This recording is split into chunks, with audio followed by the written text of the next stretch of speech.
Hello Blossom Life Tarot family, welcome back to Blossom Life Tarot. और आज हम लोग जिस साइन के लिए लव रीडिंग, रिलेशनशिप रीडिंग करने जा रहे हैं वो है Aries. So to start with हम लोग सीक्वेंस में करेंगे। एरीज़ के लिए ये सिर्फ रिलेशनशिप रीडिंग है। इसमें हम अपने पार्टनर के आपके पार्टनर के वाइब्रेशंस पढ़ेंगे, उनके इंटेंशंस पढ़ने की कोशिश करेंगे।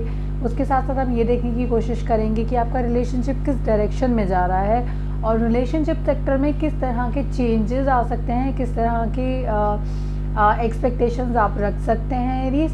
तो ज़्यादा समय ना बिताकर इन चीज़ों में हम आगे बढ़ते हैं। अगर आप मुझसे अपनी पर्सनलाइज रीडिंग कराना चाहते हैं, आप मुझे रीच आउट कर सकते हैं 918448901791 पर, और आप मुझे ईमेल कर सकते हैं blossomlifetarot@gmail.com पर। मेरा वेबसाइट एड्रेस है www.blossomlifetarot.com।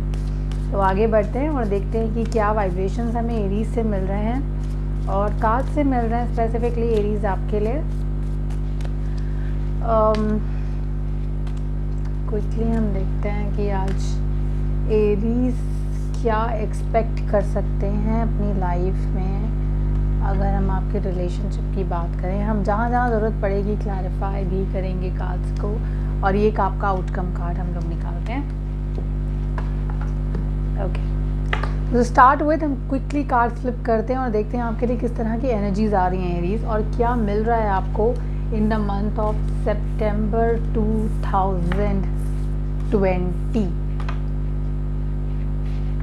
Oh my God, okay, vibrations काफ़ी स्ट्रॉन्ग है एरीज। बहुत सारी चीज़ें हैं जो आपके लिए आ रही हैं, लेकिन जो एक चीज़ आपके कार्ड्स में मुझे दिखती है लगातार होती हुई, वो दिखती है बहुत दोस्त ना, आप बहुत ज़्यादा परेशान हैं किसी दोस्त के इंटरफेरेंस की वजह से लाइफ में। किसी पर भरोसा थोड़ा ज़्यादा कर लिया था और वो भरोसा आपको अब जो है भा नहीं रहा है। इल्यूजन्स बड़े सारे क्रिएट कर लिए हैं, रिलेशनशिप ख़त्म हो गया है। ख़त्म होने के बाद आप परेशान हैं अब, क्योंकि इस रिलेशनशिप के ख़त्म होने की वजह हम ये कह सकते हैं कि ईगो ने इस रिलेशनशिप को डाई डाउन कर दिया। यानी कि ये relationship is dead now because of ego का प्रेजेंस बहुत ज़्यादा था आपके रिलेशनशिप में, और मुझे ऐसा लगता है उसकी वजह से ये रिलेशनशिप यहाँ डाई डाउन हो रहा है। रिलेशनशिप के टूटने के बाद बहुत सारे ऐसे इल्यूजन्स हैं। अब देखिए, ये कहते हैं ना, कोई इंसान घायल हो जाता है, युद्ध में लड़ाई होती है तो वो घायल हो जाता है, और घायल होने के बाद वो ज़िंदा भी नहीं है और वो पूरी तरह से अपने जो ज़िंदगी है उनकी ख़त्म भी नहीं हुई है। तो यहाँ वो सिचुएशन है कि रिश्ता ख़त्म भी हो चुका है लेकिन ख़त्म भी नहीं हुआ है, और उसमें कुछ बचा भी नहीं। अगर एक देखा जाए तो ये कुछ वाइब्रेशंस कुछ ऐसी हैं जहाँ पर कुछ बचता नहीं है, डेड है, बिल्कुल रॉटन है चीज़ें, वो हो गई। और दूसरा, उसकी वजह से आपकी लाइफ में बड़े परेशानी भी रही है एरीज। कुछ लोगों के साथ ऐसा भी रहा होगा कि आपने ओवर थिंकिंग स्टार्ट कर दी होगी। आपको ऐसा लगता होगा कि अच्छा, ऐसा सोचूंगा तो ऐसा हो जाएगा, ऐसा करूंगा तो वैसा हो जाएगा। देखो ना, आपके लाइफ के अंदर ये जो सोर्ड कार्ड है, ये आपको ये बताता है, 8 ऑफ सोर्ड्स की आपकी आसपास आपके खुद के बनाए हुए इतने इल्यूजन्स हैं इस वक्त आपके आसपास कि आप उनसे निकल नहीं पा रहे हैं। स्ट्रेस बहुत ज़्यादा होगा, एंग्जाइटी बहुत ज़्यादा आपको हिट कर रही होगी इस वक्त, और परेशान हैं। और कुछ ऐसी परेशानियों के बारे में भी आप सोच रहे हैं इस वक्त जो है ही नहीं, लेकिन आपकी खुद की दिमाग की बनाई हुई परेशानियां हैं और वो आपको लगातार हिट बैक कर रही हैं एरीज। तो उनसे आपको बाहर निकलने की ज़रूरत है, क्योंकि इसमें से आधे से ज़्यादा परेशानियां ऐसी हैं आपके पार्टनर के बारे में जो सोच है आपकी, वो क्योंकि है ही नहीं। और दूसरी चीज़, कुछ लोगों के साथ ऐसा है क्योंकि रिश्ता ऑलरेडी ख़त्म हो चुका है। अब ख़त्म हुई चीज़ के बारे में आप लगातार सोचते रहेंगे, समझते रहेंगे और देखेंगे कि ऐसा हो जाता, अगर मैं ऐसा करता तो वैसा हो जाता, ये ऐसे हो जाता। वो जो हो जाता वो पास्ट आज तक कभी कोई चेंज नहीं कर पाया और ना ही आप कर पाएंगे। तो बेहतर ये है कि आप उस पास्ट से मूव ऑन करें और ज़िंदगी में आगे बढ़ें। अब आगे बढ़ना आसान तो नहीं होगा, क्योंकि बहुत ज़्यादा स्ट्रेंथ की ज़रूरत पड़ने वाली है। आपको बहुत ताकत चाहिए इस सिचुएशन से बाहर निकलने के लिए। और ताकत कहाँ से मिलेगी आपको? ताकत आपको मिलेगी आपके परिवार से, आपके फ्रेंड्स से, फैमिली से, उनके साथ बिताया हुआ वक्त। स्पेशली जो किड्स की एनर्जी है ना फैमिली के अंदर, यानी कि छोटे बच्चे अगर आपकी फैमिली में, वहाँ पर आपको इस सिचुएशन से निकलने में ज़्यादा मदद महसूस होगी, ज़्यादा मदद मिलेगी अगर आप जो हैं उनकी मदद लेते हैं। तो बच्चों के एनर्जी की अगर आप मदद लेते हैं, आप ऑर्फनेज विज़िट कर सकते हैं, कोई जहाँ पर बच्चों से आप कनेक्ट कर सकते हैं, उनके साथ टाइम बिताइए। दूसरा जो एक एनर्जी मुझे यहाँ पर दिखती है वो ये भी दिखती है कि परेशानी तो है, लेकिन परेशानी के साथ जो परेशानी का सबब है या रीज़न है वो ये है कि आप खुद की सोच भी उसमें बहुत ज़्यादा कंट्रीब्यूट कर रही है एरीज़। तो मुझे ऐसा लगता है कि आप जहाँ सोचते रहते हैं, आपके सोचना वो जो सोच है वो बहुत ज़्यादा आपको इम्पैक्ट कर रही है। तो ये परेशानी तो है, लेकिन परेशानी को और ज़्यादा ग्रेट कौन बना रहा है? आप खुद।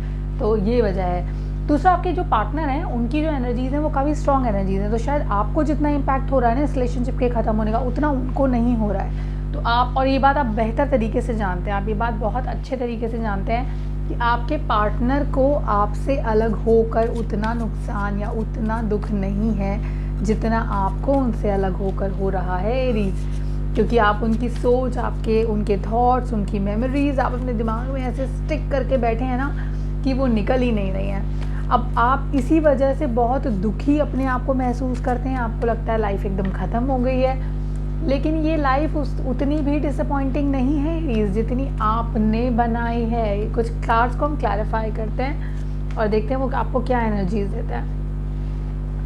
आपकी जो एनर्जीज़ हैं वहाँ पर मुझे ऐसा लगता है कि आपको पेशेंस की बहुत ज़्यादा ज़रूरत है। आप परेशान हैं, रिश्ता टूट गया है, आप उसके बारे में बहुत ज़्यादा सोच रहे हैं, आपको स्ट्रेंथ की ज़रूरत है। आपका पार्टनर उतना ज़्यादा इस रिश्ते के बारे में नहीं सोच रहा है जितना आप सोच रहे हैं। आपको लगता है आप बहुत ही अनफॉर्चुनेट सिचुएशन में, आपके साथ ये क्या हो गया। और उसके अलावा जो है रिक्वायरमेंट किस चीज़ की है यहाँ पर? रिक्वायरमेंट है आपसे, देखिए चीज़ें ख़राब हैं वो तो हमें पता है, लेकिन चीज़ें ठीक कैसे हो सकती हैं? Patience is the key. संयम बना कर रखिए अपने आप को, बैलेंस करके रखिए अपने आप को, क्योंकि अगर बैलेंस नहीं करेंगे तो आप बहुत अनफॉर्चुनेट सिचुएशन में जा सकते हैं एरीज़। तो उसे बना कर रखिए। प्लस क्योंकि आपका दिमागी संतुलन इस वक्त सही नहीं है, या ये नहीं कहूँगी दिमागी संतुलन, मैं कहूँगी क्योंकि आपका थॉट प्रोसेस अभी नेगेटिव है, क्योंकि आप आपके हिसाब से चीज़ें नहीं हो रही हैं अभी एरीज़। आपके कम्युनिकेशन रिलेटेड डिस्प्यूट्स बहुत होंगे। किस तरह के डिस्प्यूट्स? इस तरह के डिस्प्यूट्स। और डिस्प्यूट्स क्या बोलेंगे कि लोग आपको अच्छी सलाह देंगे और आपको उनकी सलाह बुरी लगेगी। आपको लगेगा क्यों बोल रहे हैं, क्यों मुझे बिना बात में सलाह दे रहे हैं अपनी, मुझे ज़रूरत नहीं है। यहाँ पर आप एक चीज़ बोलेंगे और जहाँ आपने एक चीज़ बोली और क्योंकि वो रेलेवेंट नहीं होगी, क्योंकि वो पॉजिटिव नहीं होगी, आपको एडवाइस देने वाले लोग एक साथ आपको एडवाइस देने के लिए आ जाएंगे। अब कोई किसी की सुनना तो चाहता नहीं है, यहाँ पर सब लोग अपनी कहना चाहते हैं, क्योंकि सब लोग अपनी कह रहे हैं इसलिए कम्युनिकेशन पर कंट्रोल रखना बहुत ज़रूरी है। कड़वा ना बोलें, हार्श ना बोलें, किसी तरह के डॉक्यूमेंट्स इस वक्त साइन ना करें। डिवोर्स पेपर्स इस मंथ में साइन ना करें एरीज। मुझे लगता है अगर जो भी स्कोप होगा नेगोशिएशन का, जो भी स्कोप होगा रीयूनियन का, वो स्कोप जो है डेंजर में जा सकता है अगर आप इस मंथ में अगर आप कोई लीगल फॉर्मेलिटीज़ करते हैं, क्योंकि ये मंथ जो है फुल ऑफ हार्श आर्ग्यूमेंट्स है। बहुत लड़ाई झगड़े रिलेशनशिप में हो सकते हैं, जहाँ पर रिलेशनशिप ऑनगोइंग स्ट्रगल से गुजर रही हैं ऑलरेडी। ओके, प्लस आपकी सोच कुछ इस तरह की है कि आप नेगेटिव ज़्यादा सोचेंगे, पॉजिटिव कम सोचेंगे, तो वहाँ भी आपको ट्रबल आएगी एरीज। तो मुझे लगता है कि वहाँ भी आपको अपना संयम बना कर रखने की ज़रूरत है। और उसके अलावा अगर हम एंड ऑफ द मंथ चाहते हैं तो बिट्रेयल के काज बहुत ज़्यादा हैं, तो लोगों पर भरोसा कम करें, लोगों पर ज़्यादा आंखें बंद करके, आंखें मूंद कर विश्वास करने की कोशिश ना करें, क्योंकि वहाँ पर आपको धोखा मिल सकता है। एनर्जी स्ट्रांग है, पार्टनर को ज़्यादा फर्क नहीं पड़ रहा है, फ़र्क आपको पड़ेगा। कम्युनिकेशन रिलेटेड प्रॉब्लम्स होंगे, डॉक्यूमेंटेशन रिलेटेड इश्यूज़ होंगे, और वहाँ पर आपको जो है ये इशू फेस करना पड़ सकता है एरीज। तो प्लीज़ अपने कम्युनिकेशन पर कंट्रोल रखिए। कोई लीगल डॉक्यूमेंट साइन मत करिए, किसी लीगैलिटी में सितंबर के मंथ में ना पड़िए। अगर कोर्ट के डेट्स हैं तो उनको अगर आप पोस्टपोनमेंट ले सकते हैं तो प्लीज़ पोस्टपोनमेंट ले लीजिए, क्योंकि वहाँ पर आपको थोड़ा सा प्रॉब्लम हो सकता है, क्योंकि आपका खुद का कम्युनिकेशन इस मंथ में आपके कंट्रोल में नहीं रहने वाला है एरीज रिलेशनशिप के मामले में। दूसरी चीज़ यहाँ पर आपका आउटकम कार्ड है वो 5 ऑफ सोर्ड्स आया है, which is considered to be negative card. कभी कभी बिट्रेयल की भी बात करता है, क्योंकि आपके कार्ड का प्लेसमेंट कुछ इस तरह का है। लेकिन मैं आपको इस सिचुएशन के और इस प्रॉब्लम के फ़ायदे बताती हूँ। ये जितने भी आप स्ट्रगल से इस वक्त गुजर रहे हैं, आपका फोकस बढ़ेगा। फोकस बढ़ेगा मतलब कि आप अगर आप टाइम वेस्ट कर रहे थे इस पार्टनर के पीछे जिसके साथ आपका कोई फ्यूचर नहीं था, या आप ऑलरेडी जानते थे कि इसका फ्यूचर नहीं है, लेकिन टॉक्सिक हो गया था रिलेशनशिप, आप हैबिचुअल हो गए थे, तो क्योंकि हैबिचुअल हो गए थे आप उन्हें छोड़ना नहीं चाहते थे, या वो छोड़ आपको नहीं रहे थे क्योंकि उनको भी आप में कुछ फ़ायदा नज़र आ रहा था, उन सेल्फिश रिलेशनशिप्स में इस मंथ में आप फोकस करना सीखेंगे, यानी कि गलत चीज़ों को छोड़कर पीछे सही चीज़ों को पिक करना सीखेंगे एरीज। और ये बहुत ही पॉजिटिव एनर्जी है, क्योंकि आने वाला जो मंथ होगा, यानी कि अक्टूबर का जो मंथ होगा, सितंबर के बाद, इस चैलेंजिंग सिचुएशन को पीछे छोड़ने के बाद अब अक्टूबर में बहुत पॉजिटिव एंट्री लेंगे और वहाँ पर आप एक खुश इंसान कहे जा सकते हैं। अब देखिए, अच्छी बात यह है कि हालांकि इतने ट्रबल्स हैं, बिट्रेयल है, इल्यूजन्स हैं आपके दिमाग में क्रिएट हो रहे हैं, परेशानी है, लेकिन उसके बावजूद भी आप जो एंड करेंगे इस मंथ का, वो सन पे करेंगे, यानी कि आप पॉजिटिव एनर्जीज़ के साथ जो है इस मंथ को एंड करेंगे और अब अपने लेसन सीख लेंगे और सीखे हुए लेसन्स के साथ आप लाइफ में आगे बढ़ेंगे एरीज। एनर्जीज़ की अगर मैं बात करूँ, आपके पार्टनर की बात करूँ, थोड़ी ईगोइस्टिक तो वो भी हैं।